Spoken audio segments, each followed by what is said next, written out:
Hello students, in the previous class we studied some conceptual numericals on electric field. In today's class we will discuss a new topic, electric dipole. So what is a dipole? A dipole is a pair of equal and opposite point charges which are separated by a very small distance. So a dipole is a pair of equal and opposite point charges. Equal in magnitude, equal in magnitude. So if one charge is q, second one is also q, one is positive, second one is negative. Equal and opposite point charges, first one is 2q, second one is 2q, magnitude is same, this one is positive, this one is negative. So a pair of equal and opposite charges, point charges which are separated by a very small distance, this system is known as a dipole. Suppose we take a point charge having magnitude q and a point charge having magnitude q, minus and plus, and separated by a small distance, suppose d. D is a small distance. So this system is known as a dipole. This system is known as a dipole. And for derivation purpose, we take d equal to 2a. Okay, so what is a dipole? Is a pair of equal and opposite point charges which are separated by a very small distance. तो ये जो arrangement है जो पूरा, इसको अपन कहेंगे dipole. अब dipole के बारे में सब इंपॉर्टेंट फैक्ट्स क्या हैं? The total charge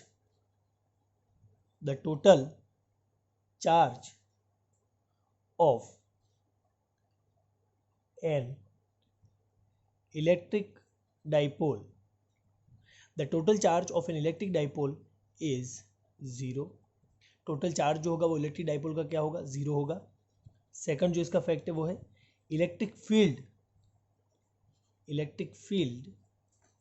of an electric dipole is not 0.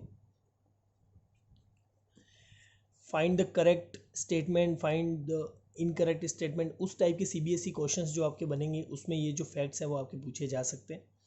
आपको ये पूछा जा सकता है कि find the correct statement about electric dipole. तो आपको पूछा जा सकता है the total charge of an electric dipole is 0. ये आप कहेंगे electric field of an electric dipole is not 0. Why this is so? क्योंकि दोनों जो चार्जेस हैं minus Q and plus Q having magnitude Q and Q, opposite signs minus Q and plus Q, separated by a small distance. उन दोनों के बीच में small distance है जिसकी वजह से वो दोनों जो इलेक्ट्रिक फील्ड प्रोड्यूस करते हैं उसको एग्जैक्टली कैंसल आउट नहीं कर पाते हैं. इसलिए electric field of an electric dipole is not 0 but the total charge of an electric dipole is 0. Okay. Second, dipole moment. Electric dipole does not have a finite size. उसको जज जो किया जाता है या उसको फाइंड किया जाता है वो किया जाता है उसके डाइपोल मोमेंट से. इलेक्ट्रिक डाइपोल उसके डाइपोल मोमेंट से फाइंड आउट करते हैं अपन, या फिर उसकी पोजीशन से फाइंड आउट करते हैं. तो डाइपोल मोमेंट क्या है? तो डाइपोल मोमेंट को अपन लिखेंगे the magnitude of dipole moment. The magnitude of dipole moment is the product of magnitude of either charge and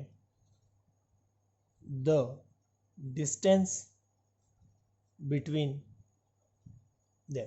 dipole moment क्या कह दिया अपन ने, dipole moment the magnitude of dipole moment is the product of magnitude of either charge and the distance between them. तो इसका मतलब product of magnitude, इसका मतलब product of magnitude आपका क्या हो जाएगा, क्यू, डिस्टेंस बिटवीन देम आपने क्या लिख दिया, डी।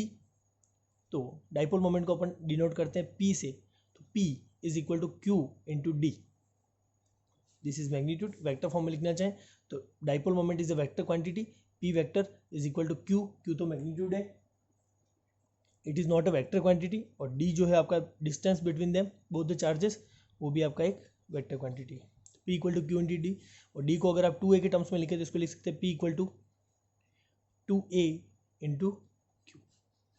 अब डी को यहाँ पे अपन क्यू 2a क्यों ले रहे हैं, फॉर न्यूमेरिकल पर्पजेस और डेरिवेशन पर्पज, डेरिवेशन करने में क्यों डी को अगर अपन 2a लेंगे तो डेरिवेशन करना थोड़ा ईजी रहेगा, इसलिए अपन उसको 2a कंसिडर करेंगे। यहाँ पे 2a जो है वो डिस्प्लेसमेंट है, या डी जो है वो डिस्प्लेसमेंट है both between both the charges, और वो एक वेक्टर क्वांटिटी है, और dipole moment is a vector quantity, और वेक्टर क्वांटिटी इसलिए अपन जानते हैं इसमें दो चीज़ें रहेंगी, the first one is magnitude, the second one is direction. Its direction is from minus Q two plus Q. Dipole moment का जो डायरेक्शन रहेगा, क्योंकि dipole moment is a vector quantity, यहाँ पे मैं लिख देता हूँ वेक्टर क्वांटिटी, और वेक्टर क्वांटिटी इसका जो डायरेक्शन रहेगा वो रहेगा, its direction is from minus Q two plus Q, minus Q two plus Q इसका डायरेक्शन रहेगा। यूनिट की अगर इसकी बात करें तो यूनिट क्या रहेगी, यूनिट आप देखें क्यू की यूनिट होती है कुलाम इंटू ए जो है यहाँ पे डिस्प्लेसमेंट, और डिस्प्लेसमेंट को अपन मेजर करते हैं मीटर में, so unit is coulomb into meter. Dimension की बात करें तो डायमेंशन अपन कैलकुलेट कर सकते हैं इजीली, 2 का कोई डायमेंशन रहेगा नहीं, ए जो है वो आपका क्या है, डिस्प्लेसमेंट है, तो डिस्टेंस डिस्प्लेसमेंट, तो उसका डायमेंशन जो रहेगा वो रहेगा m0 l1 t0, और q का जो डायमेंशन है वो रहेगा q, तो q का डायमेंशन हम कैसे निकालेंगे, electric current I equal to q by t, तो q का डायमेंशन हो जाएगा I इंटू टी, और दोनों एक फंडामेंटल क्वांटिटी है, I जो है वो आपका करंट है, करंट जो है वो भी एक फंडामेंटल क्वांटिटी है जिसका डायमेंशन a होता है कैपिटल, और t जो है वो टाइम है, वो भी एक फंडामेंटल क्वांटिटी है। तो इसका डायमेंशन अगर लिखना चाहे तो कैसे लिख सकते हैं, m0 l0 t1 a1, ये इसका डायमेंशन हो जाएगा। डायमेंशन पे आप डायमेंशन को आप ध्यान से देखें, क्योंकि डायमेंशन में बहुत सारे बच्चे 12th वाले यूँ समझते हैं कि डायमेंशन जो है वो 11th का टॉपिक है, हमारे इसके क्वेश्चन आएंगे नहीं, लेकिन आप अगर प्रीवियस ईयर क्वेश्चन पेपर उठा के देखेंगे तो 1.5 और 1 नंबर के क्वेश्चन जो है आप डायमेंशन के आपके पूछे हुए हैं CBSE के पेपर्स में। और पिछली बार मैंने जो लेक्चर लिया था उसमें भी मैंने आपको किसी एक फिजिकल क्वांटिटी की डायमेंशन निकालने के लिए कहा था, लेकिन बहुत सारे लोगों ने वो डायमेंशन जो है वो कैलकुलेट करी नहीं, तो आप उसको कर लें, डायमेंशन आपको कैलकुलेट करोगे तो आपको फ़ायदा रहेगा। तो डायमेंशन जो है वो इसकी हो जाएगी m0 l1 t0, ये है डिस्टेंस या डिस्प्लेसमेंट की डायमेंशन। चार्ज की डायमेंशन हो जाएगी m0 l0 t1 a1, तो इसकी जो फाइनल डायमेंशन जो आएगी वो आएगी आपकी m0 l1 t1 a1, this is the final dimension of dipole moment. Dipole moment की फाइनल डायमेंशन ये है m0 l1 t1 a1, unit जो है वो उसका हो जाएगा कूलाम इंटू मीटर। मैग्नीट्यूड में बात करें तो p is equal to q into d और 2a into q, either charge the magnitude of dipole moment is the product of magnitude of either a charge and a distance between them. Now बात करें dipole field की, तो dipole field क्या होगा कि एक dipole जो सिस्टम है, this is Q negative positive separated by distance 2a, ये जो सिस्टम है इस सिस्टम को अपन ने कह दिया डाइपोल। तो इस डाइपोल की वजह से जो इलेक्ट्रिक फील्ड जनरेट होगा, जैसा कि मैंने पहले आपको बता दिया कि electric field due to a dipole is not zero, the total charge of a dipole is zero but the electric field due to a dipole is not zero, वो नॉन जीरो होता है, जीरो नहीं होता, electric field होता है dipole की वजह से। तो उस डाइपोल की वजह से जो इलेक्ट्रिक फील्ड प्रोड्यूस होगा वो अपन फाइंड आउट करेंगे, एक तो उसके एक्सियल लाइन पे along the dipole, axial line पे along the line joining of two charges, और सेकंड जो है अपन फाइंड आउट करेंगे इक्वेटोरियल लाइन पे, ठीक है। तो फर्स्ट टॉपिक जो है वो अपन लेते हैं, first is electric field electric field due to a electric dipole. First one is at an axial point. At an axial point. So electric field due to dipole or due to electric dipole at an axial point. So this is the line joining of two charges. This is an axial point P.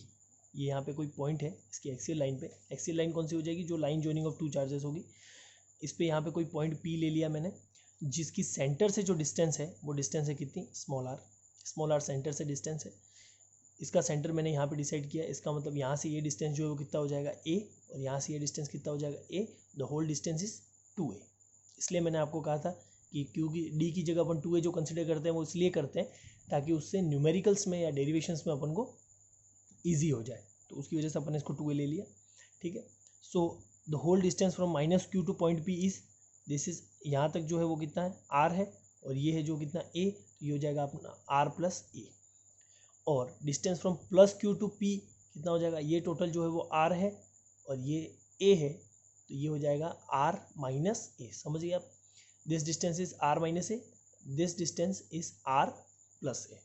अब बात करते हैं direction की. तो direction की अगर बात की जाए तो electric field at point P due to charge -q is along PB. PB मतलब ये, इस पॉइंट को अगर मैं A नाम देता हूँ और इस पॉइंट को अगर मैं B नाम देता हूँ तो ये हो जाएगा इस तरफ.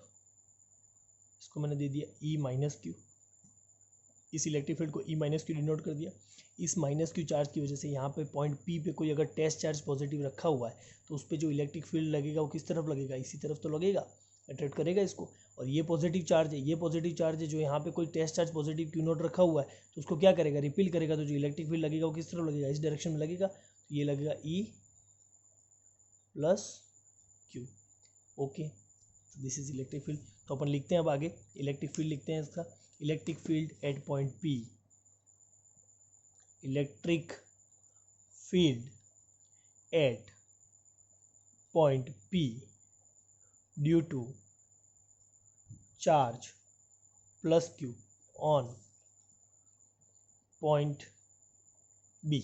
पॉइंट B पे जो चार्ज +q है उसकी वजह से P पे जो फोर्स लगेगा उसको मैंने लिख दिया E plus Q is equal to KQ open R minus a का whole square unit vector P cap. और ये लगेगा अलोंग, किसके लगेगा? BP. अलोंग इस डायरेक्शन में तो लगेगा BP, इस डायरेक्शन में. This is +q along BP. This is equation number first. Second अपन ने लिखा सेम एज, इसको मैं लिख नहीं रहा हूँ पूरा, सेम ही होगा ये. Electric field at point P due to charge -q on point A. इसको आप देख लें, electric field at point P due to charge -q on point A.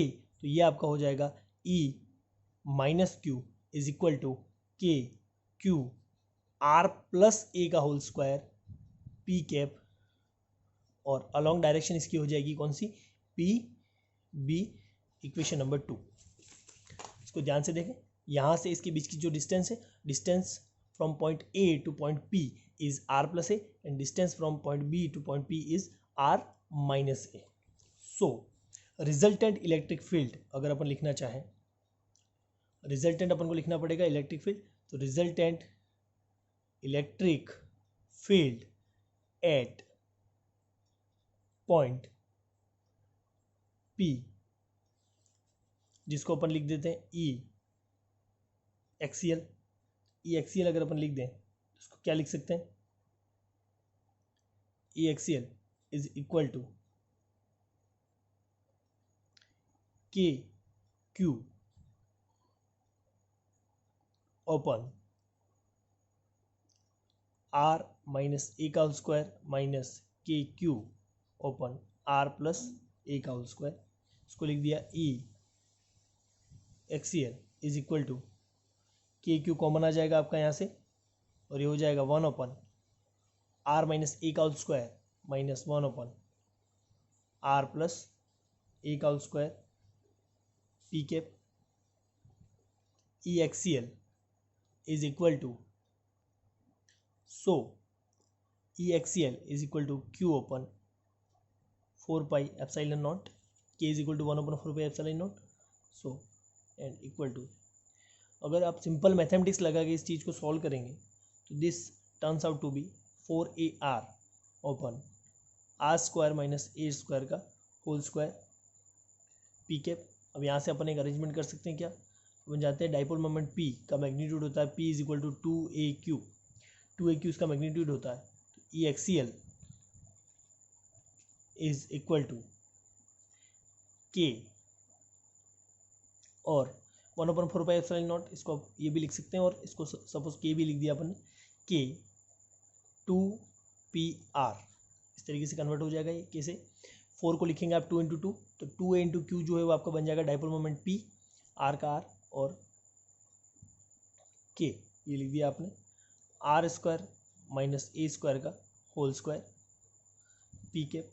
अब यहाँ पे अगर आप एक एजम्पशन लें, क्या if A is less than R, कि अपन ने पहले ही कह दिया था डेफिनेशन में कि डाइपोल इज अ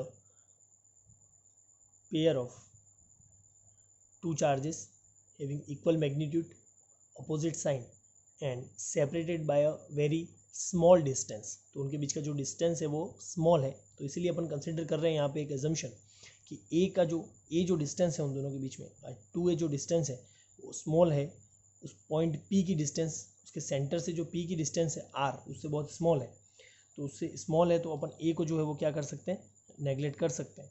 तो यहाँ पे आपका formula turns out to be E axial is equal to आपका A यहाँ से नेगलेक्ट हो जाएगा, A जैसे नेग्लिजिबल हो जाएगा, R स्क्वायर का होल स्क्वायर हो जाएगा R की पावर 4, R से R की पावर 4 कटेगा तो ये हो जाएगा आपका 2KP open R cube P cap. Magnitude अगर लिखना चाहें तो मैग्नीट्यूड में क्या लिख सकते हैं, E axial is equal to 2KP open R cube. So this is the magnitude due to an electric dipole, the electric field due to an electric dipole at an axial point is equal to 2KP open R cube. K को आप 1/4 pi epsilon not भी लिख सकते हैं, तो इस फॉर्मूले को आप इस तरीके से लिख सकते हैं 2P open 1/4 pi epsilon not into 1/R cube. So this is it for today. If you have any doubt regarding this class, let me know in the comment section. In the next class we will discuss electric field due to an electric dipole at an equatorial point. Thank you.